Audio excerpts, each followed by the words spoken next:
everyone. I'm Cindy Thomson, and I miss seeing you all at Ohioana this year, but I'm happy that we can get together virtually and have a virtual book festival. I wanted to tell you a little bit about the book that I was going to bring to Ohioana this year. If I've met you there before, you may know that a lot of what I write has to do with Irish characters for fiction or Irish history. I have a series called The Daughters of Ireland. Series is fiction. This one is Bridget of Ireland. The next in the series is Pages of Ireland.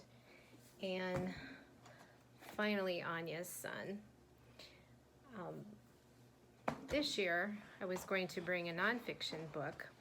I had a nonfiction book with an Irish theme previously.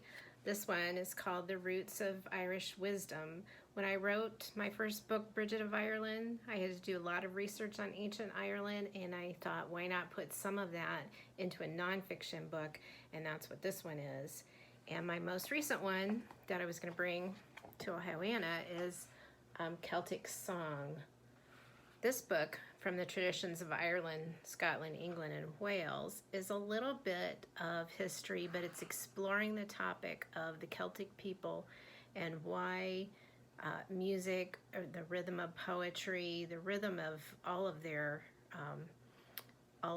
literature that they've left behind, speaks to a song, a Celtic tendency to explain the world and the things that they experience in some kind of rhythm.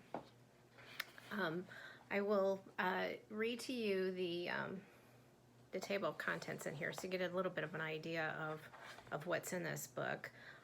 After an introduction to the Celtic tradition of music, there's a chapter called The Music of What Happens, and in that chapter I talk about the status of the poet, the poetry of memory, the poet monk. Then I have a chapter on the Psalms, the monastic practice, and Psalms for the everyday people. And then a chapter on prayers, the breastplate prayers, circling prayers, praying in God's presence, and prayer as song.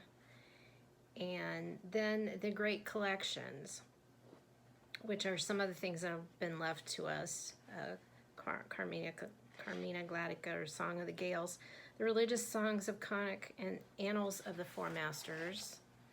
Then I have a chapter on poetry and song from Wales, the Black Book of Carmarthen, the Book of Thomson, and other sources, and then a chapter, songs, or song, in the legends and lore of the land.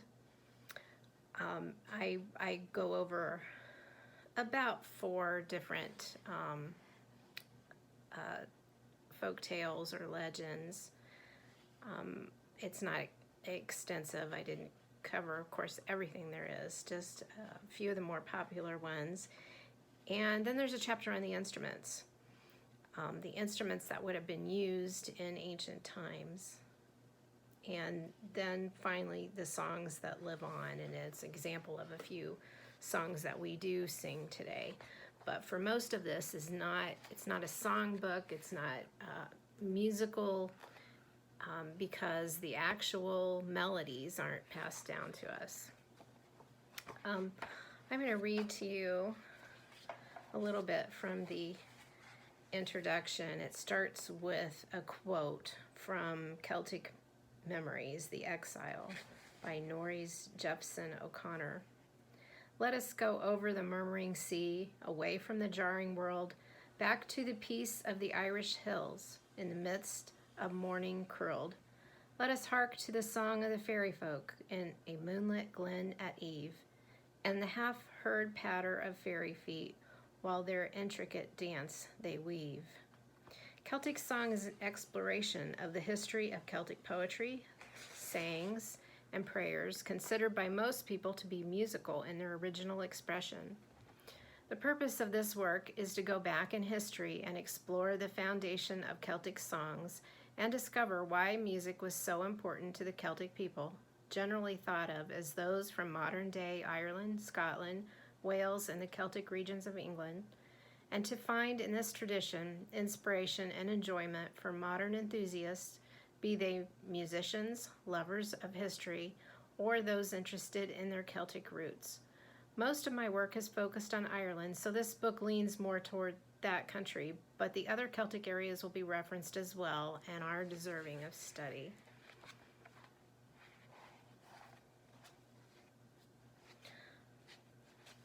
One of the legends that I cover in this book is Daga's harp, and I'll read you just a little bit from that chapter.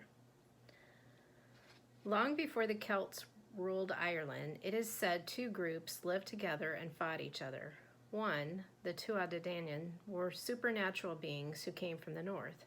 Their leader was a man named Dagda. The others, the Fomorians, had been in Ireland before the arrival of the Tuatha Before or during one battle, some of the Fomorians took it upon themselves to steal Dagda's magical harp. This was a great offense, and when Dagda's men found it hanging on a banquet wall during a feast, they ordered it to return to their leader. The harp had not obeyed the thieves, but it instantly flung itself back to the owner. The harp had three magical qualities when played.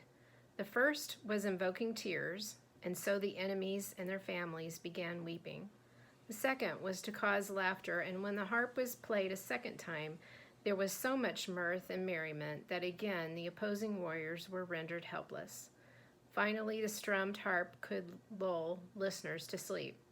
When that happened, no one could resist the power, and all the Fomorians fell into a deep slumber, and the Tuatha escaped unharmed and with their harp. This well-known myth speaks to the true power of music. An Irish lullaby soothes and relaxes.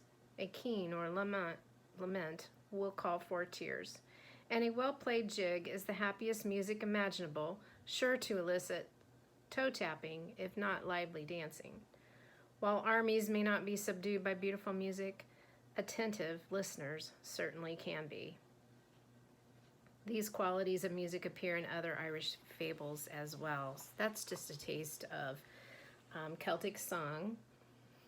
From the back of the book, the Celts have always been a people of songs. Stories, legends, and wise sayings were better remembered when put to music. While the melodies may have faded, the wisdom of these songs still rises from mountain, valley, and bog to lift the spirit and encourage the modern wayfarer. So that's Celtic song. I do have another book that I just brought out. This one has to do with genealogy. So if you have Irish roots, this Finding Your Irish Roots is mostly a collection of articles that I have written for genealogy magazines in the past, but it also has some new material added in. So I have that too. And I hope you will visit me on my website, cindyswriting.com. And most of these books are also available at the Book Loft. They have copies. I have copies. You can contact me through my website and let me know what you think. You can also sign up for my free newsletter there. I'd love to stay in touch. So thanks for listening.